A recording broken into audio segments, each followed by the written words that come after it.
안녕하세요. 반갑습니다. 저는 메디프리뷰에서 해부학을 맡아서 가르치고 있고 기억하기 쉽게 토미리 선생님이라고 불리고 있습니다. 아나토미의 토미가 되겠습니다. 권량 원장님의 학교 2년 후배이고 같은 영상학과 전문의입니다. 2003년 메디프리뷰를 시작할 때부터 쭉 해부학을 가르쳐 오고 있습니다. 오래 했습니다. 예과 본과 1학년 학생들한테는 해부학을 가르치고 본과 4학년 국가고시를 준비하는 학생들한테는 라디올로지, 즉 영상의학과 관련된 국가고시 문제풀이 강의를 하고 있습니다. 수업에 앞서 강의를 준비한 메디프리뷰에 대해서 간단히 소개를 하면, 메디프리뷰는 권량 원장님께서 의대생들의 학습 지원을 위해서 만든 의대 교육연구소로 출발한 곳인데, 전문의 선생님들이 직접 관련된 과목을 가르치는 대한민국 최초의 의대생 전문 학원입니다. 국내외 의대 진학을 위한 컨설팅 학원들은 여럿 있지만, 의대에 들어가고 나서 의과대학 공부와 의사 국가고시 준비, 인턴 성적 관리, 전공의 평가고사 준비, 전공의를 마친 후에 전문의가 되어서 개업과 1차 진료에 필요한 실전 노하우 전수 등 의대생부터 전문의 과정까지의 토탈 솔루션을 제공하는 것은 메디프리뷰가 유일한 것으로 알고 있습니다. 메디프리뷰는 2003년부터 시작되었는데 나름 역사가 있다 보니까 최근에는 강의 등록을 위해 상담을 했던 학생의 부모님이 본인도 의대생 때 메디프리뷰를 다니셨고, 그래서 이번에 의대를 들어간 자녀 또한 메디프리뷰에서 강의를 들었으면 좋겠다며 같이 오시기도 했고, 또 제가 근무하는 병원에 이전에 같이 계시던 선생님이 이런저런 이야기를 하다가 제가 메디프리뷰에서 개인적으로 의대생 학원에서 강의를 하고 있다고 하니까 깜짝 놀라시면서 본인도 아산병원에서 인턴 때 전공의 시험 대비 특강을 듣고 도움을 받았다고 하는 이야기를 해주신 적도 있습니다. 여러분도 의대를 다니면서 짬짬이 메디프리뷰 홈페이지나 블로그의 공지를 확인하다 보면 본인에게 딱 필요한 강의를 발견해서 많은 도움을 받을 수가 있을 겁니다. 강의록 뒤편에는 메디프리뷰에서 진행하는 국가고시 강의의 1년간 전반적인 흐름을 적어 놓았으니 참고하시기 바랍니다. 해부학은 의대에 관심이 있는 학생이라면 알듯이 의대 과정에서 배우는 과목 중 가장 기본이 되는 과목이고, 드라마나 영화 등에서도 의대생 시절 에피소드 장면에선 해부학 수업이나 실습과 관련된 장면이 많이 나오죠. 그래서인지 대부분 사람들이 의과대학 하면 해부학 이런 연상을 많이 하고, 해부학 하면 시체, 피, 해골 이런 연관을 많이 떠올리면서 해부학이라는 과목이 왠지 좀 두려움의 대상이 되는 과목이 됐죠.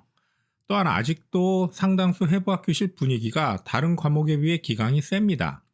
저의 뇌피셜로는 해부학의 실습 과정이 기부된 고인의 사체를 가지고 하는 것이기 때문에 보통 일반적인 실험기구를 가지고 하는 다른 과목과의 실습과는 달리 좀 더 경건한 마음가짐과 자세가 필요하고, 실습 중에 혹시라도 모를 감염이나 손상에 대한 주의도 필요하기 때문에 수업 분위기가 좀 더 엄한 것이 아닌가 합니다.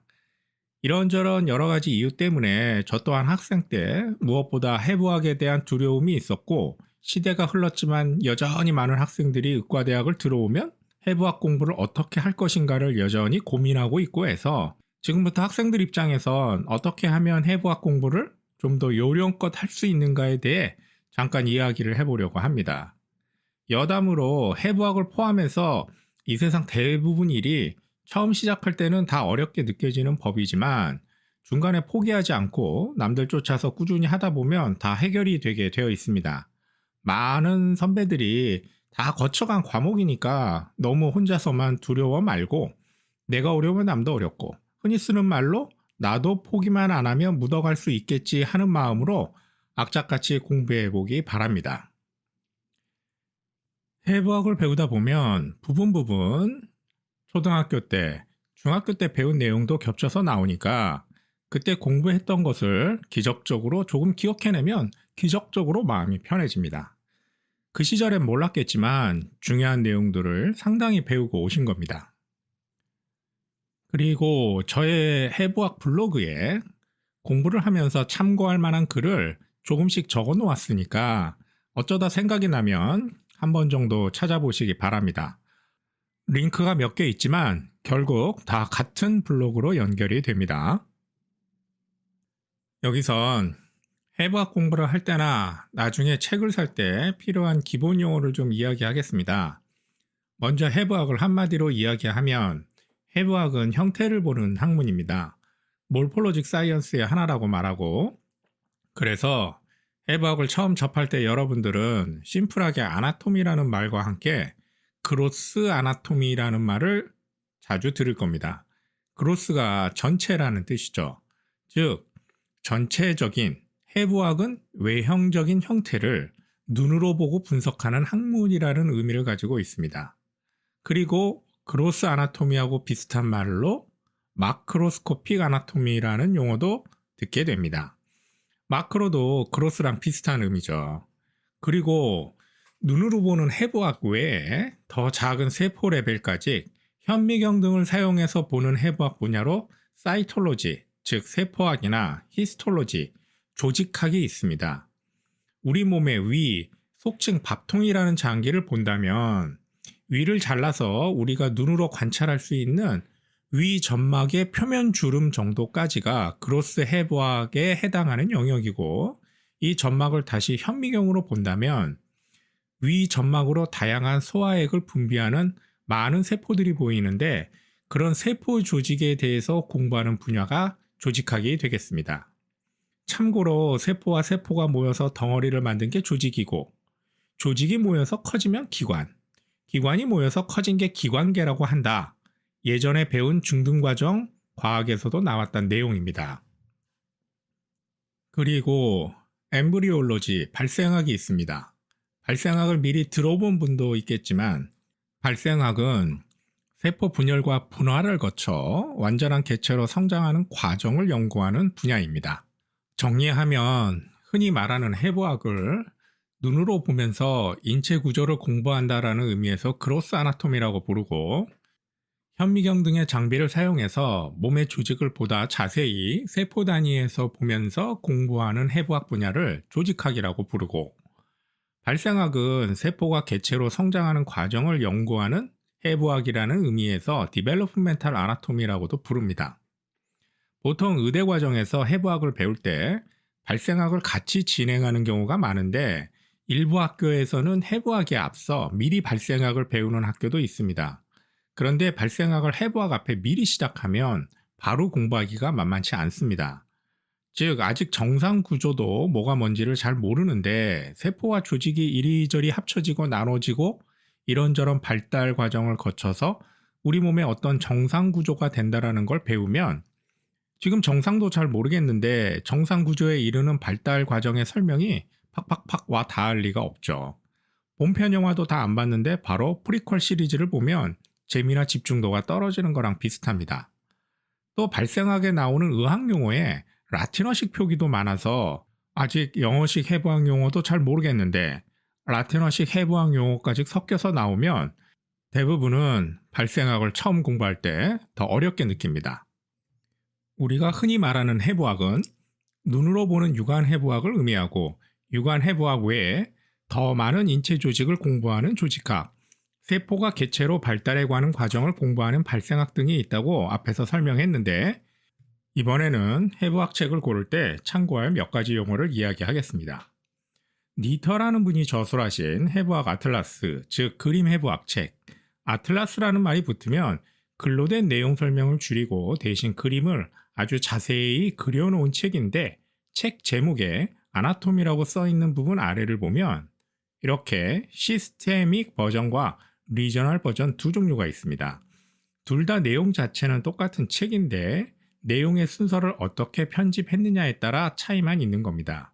즉, 시스테믹 어프로치라고 부연 설명이 있는 버전은 머리부터 발끝까지 우선 뼈, 골격 구조 등을 골라서 먼저 설명하고, 이어서 다시 머리부터 발끝까지 근육 부분을 설명하고, 다음엔 혈관을 쫙 설명하고, 이런 식으로 같은 조직끼리 묶어서 설명하는 식으로 내용이 구성된 책입니다.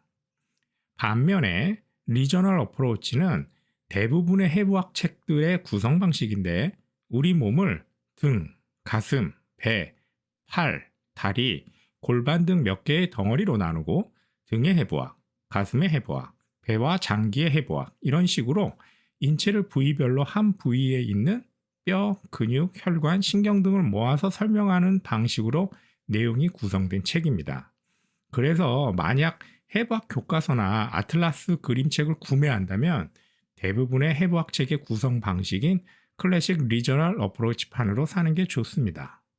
참고로 R로 시작하는 리전은 어느 특정 부위를 이야기할 때 쓰고 L로 시작하는 리전은 병이 있는 부위, 즉 골절 부위, 염증 부위 등 병변 부위라는 의미를 나타낼 때 사용합니다.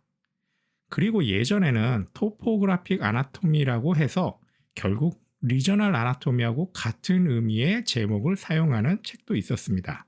토포그래픽 단어에 대해서는 아래 부연 설명을 해놨으니까 참고하기 바랍니다. 이어서 클리니컬 아나토미라고 제목이 되어 있는 책도 있는데 이건 국소 해부학 등의 책 내용에다가 중간중간에 설명한 장기 부분이 질병의 진단이나 영상 검사에서 어떻게 응용이 되는가 하는 임상 응용에 대한 내용을 좀 더 첨부해 놓은 책이라고 보시면 됩니다. 즉, 여러분이 배운 해부학의 이런 내용은 임상에 가면 질병을 치료하거나 진단할 때 이러이러한 연관성이 있으니 참고로 잘 알고 있어라 등의 내용을 더 적어 놓은 책입니다. 해부학의 1타 교과서인 무어의 임상 해부학이 이런 임상 내용을 첨부해 놓은 대표적인 교과서가 됩니다. 또 이런저런 책을 찾다 보면 발생학에도 비슷하게 클리니컬이라는 말이 들어간 책이 있습니다. 즉 발생학적 내용에다가 설명한 발생 과정에서 문제가 생기면 임상적으로 어떤 기형 등이 발생하는지 등의 내용이 위의 임상 해부학처럼 책 중간중간에 추가된 발생학 책을 말합니다. 그리고 신경 관련 해부학 내용을 집중적으로 설명한 신경해부학 책이 있고 발생학, 엠브리올로지를 다른 말로 디벨로프멘탈 아나토미라고도 한다. 좀 전에 이야기했습니다. 조직학, 히스톨로지는 마이크로스코픽 아나토미라고도 한다. 역시 좀 전에 이야기했습니다. 그리고 학생 때는 별로 접할 일이 없는 오토프시, 부검, 포렌식 아나토미, 패솔로직 아나토미 등의 좀 특수한 분야의 해부학이 있습니다. 마지막으로 라디올로직 아나토미, 영상 해부학. 요즘은 진단 과정에서 영상 검사의 비중이 계속 높아져서 대부분 병원에 가면 일단 기본으로 초음파, CT, MRI 등의 영상 검사를 합니다. 영상 검사를 하고 난 뒤에 검사한 부위에 기본 해부학 구조를 잘 알고 있어야지만 영상 판독을 실수 없이 잘 할 수 있기 때문에 그런 영상 검사와 관련된 해부학 내용만을 골라서 정리한 책들이 엄청 많이 나와 있습니다. 사진에 보이는 이 구조가 간인지, 간 옆에 보이는 것은 췌장인지, 혈관인지 등을 설명한 책입니다. 물론 이런 책들도 기본적인 해부학 지식이 잘 준비되어 있어야만 더 효율적으로 활용해서 볼 수가 있으니까 학교 수업 때 배우는 내용을 끝까지 잘 가지고 가시기 바랍니다. 해부학은 앞에 이야기한 것처럼 일단 눈으로 보는 학문에 포함되는데 해부학, 아나토미라는 단어는 위로, 완전히, 분리 등을 뜻하는 앞에 아나라고 하는 부분과 자르다라고 하는 의미를 가진 뒤에 톰이라는 두 개의 어원이 합쳐진 거라고 이야기를 합니다. 정리하면 해부학은 사람 몸의 구조를 이리저리 잘라서 눈으로 보며 확인하는 학문이다입니다. 눈으로 안 보일 때까지 아주 작게 잘라서 현미경 등으로 보면 그건 조직학 히스톨로지라고 합니다. 여러분들이 앞으로 해부학 공부를 할 때 몇몇 해부학 용어들은 앞에서 아나토미의 어원적 의미를 본 것처럼 또는 중고등학교 때 영어 단어나 한자를 외울 때처럼 용어 속의 중요 어원을 좀 알면 오래 기억하는데 좀 더 도움이 됩니다. 그렇다고 무작정 모든 단어 하나하나의 어원을 찾으라는 이야기는 절대 아니고 당연히 시간이 안 되기 때문에 강의 때 강조하는 몇 가지 용어 정도만 여력이 되는 한도에서 짬짬이 어원의 의미를 참고해서 외우면 좋겠다는 말입니다. 그래서 지금 아나토미, 해부학이라는 단어에 포함된 중요 어원 하나를 이야기하는데 바로 토미입니다. 아나토미에서 토미는 자르다라는 의미라고 이야기했는데 그래서 의학 용어에서 토미를 어떤 장기 등의 단어 뒤에 붙이게 되면 그 해당 장기를 잘라낸다는 뜻을 가집니다. 인체 장기 뒤에 붙일 때는 보통 알파벳 E를 하나 더 써서 액토미라고 쓰는데 이렇게 액토미가 붙으면 특정 장기를 잘라내는 행위, 수술 등을 의미합니다. 첫 예처럼 아펜딕스에 액토미를 붙이면 아펜딕스라는 장기를 잘라낸다라는 의미입니다. 아펜딕스는 한글로는 막창자꼬리라는 장기인데 사회에서는 보통 맹장이라고 말하기도 합니다. 아펜딕스는 원래 의미가 부록이라는 뜻인데 흔히 우리 일상생활에선 다이어리 등을 사게 되면 그 다이어리 뒷부분에 있는 유선전화 걸 때 지역번호 안내나 도량형 환산표 등의 잡다한 정보성 내용이 아펜딕스입니다. 해부학에서 아펜딕스는 한글로 막창자 꼬리라고 하고 맹장의 끝에 연결된 손가락 모양의 장기를 말합니다. 그리고 맹장, 한글 용어로 막창자, 영어로 시쿰은 소장이 대장으로 이어지는 부위쯤에서 주머니처럼 부풀어 있는 대장의 처음 시작 부위를 말하는 겁니다. 즉 막창자 꼬리와 맹장은 바로 연결은 되어 있지만 각각 다른 장기의 이름이고 사회에서 아펜딕스를 맹장이라고 말하는 것은 잘못 붙인 명칭입니다. 즉 막창자 꼬리에 염증이 생기면 정확히는 막창자 꼬리염이라고 해야 되는데 이 역시 사회에선 관용적으로 맹장염이라고 하며 잘못 사용하고 있는 거죠. 지금 정확히 배웠으니 여러분은 앞으로 주위에서 누가 나 병원에서 맹장염이래 이러면 맹장염 노노 막창자 꼬리염 오케이? 이러면서 바로 알려주기 바랍니다. 막창자 꼬리염을 이전에 한자식 해부학 용어로는 충수돌기염이라고 했습니다. 이 아펜딕스는 창자 기관의 일부지만 실제 소화 등의 과정에서 생리학적으로 어떤 특별한 기능을 하는 것은 없습니다. 그냥 퇴화된 기관의 하나라고 생각하고 그래서 무슨 원인에서든 그 아펜딕스에 염증이 생기면 수술로 간단히 잘라서 제거해버리는 치료를 합니다. 그렇게 염증이 생긴 막창자 꼬리를 잘라내는 것을 아펜딕스에 액토미를 붙여서 아펜덱토미라고 합니다. 정리하면 아펜딕스는 맹장, 한글로 막창자의 끝에 달린 새끼손가락 같은 모양의 구조다. 그래서 이름도 막창자 꼬리다. 막창자 꼬리에 염증이 생기면 아펜딕사이티스라고 하고 이때 어떤 인체 장기 뒤에 ITIS가 붙으면 그 인체 장기에 염증이 생긴 것을 의미한다. 그리고 염증이나 암이 생긴 장기를 잘라내는 수술을 할 때는 그 장기 뒤에 자르다라는 의미의 액토미를 붙인다. 이런 식으로 비교적 시간적 여유가 있는 예과 때 해부학이나 의학 용어를 주르르 굴비 엮듯이 공부를 하면 기억이 오래가게 되는 겁니다. 가끔 신문 기사에 맹장염으로 응급실에 갔는데 여기서는 막창자 꼬리염이라고 하지 않고 언론 기사 표현대로 맹장염이라고 하겠습니다. 맹장염 치료 과정에서 환자가 사망해서 담당 의사가 소송에 걸렸다는 기사를 몇 년에 한 번씩 보게 될 겁니다. 기본적으로 맹장염 자체는 수술만 잘하면 수술 시간도 1시간 이내로 금방 끝나고 보통 문제될 게 거의 없는데 맹장염이 초기에 증상이 명확하지 않거나 해서 적절한 수술 시기를 놓치면 염증이 진행되다가 결국 맹장이 터지면서 복강 안으로 변이 새나오게 되고 그러면서 복막염 등의 합병증으로 문제가 굉장히 커지게 되는 겁니다. 그래서 맹장염이 확인되면 맹장이 복막염으로 진행하는 것을 막기 위해 수술로 떼어내는 치료를 하는 겁니다. 그런데 말한 것처럼 환자가 병원에 방문한 시기가 맹장염의 초기인 경우에는 맹장 쪽의 증상은 거의 없고 단지 명치 쪽에 약간의 소화불량 등의 증상만을 이야기하면서 오는 경우가 있어서 이때 문제가 발생합니다. 물론 시간이 지나면 맹장 쪽으로 통증이 나타나겠지만 공교롭게 연휴 전에 병원에 갔다가 맹장염 증상은 명확하지 않아서 먹는 약만 받아서 집에 왔는데 다시 연휴 때 증상이 조금씩 심해지고 하지만 근처 병원은 문 연 데가 없고 응급실 가기는 귀찮고 조금 참으면 괜찮겠지 하다가 결국 증상이 계속 심해지면서 맹장이 터지게 되면 그때 문제가 심각해지는 겁니다.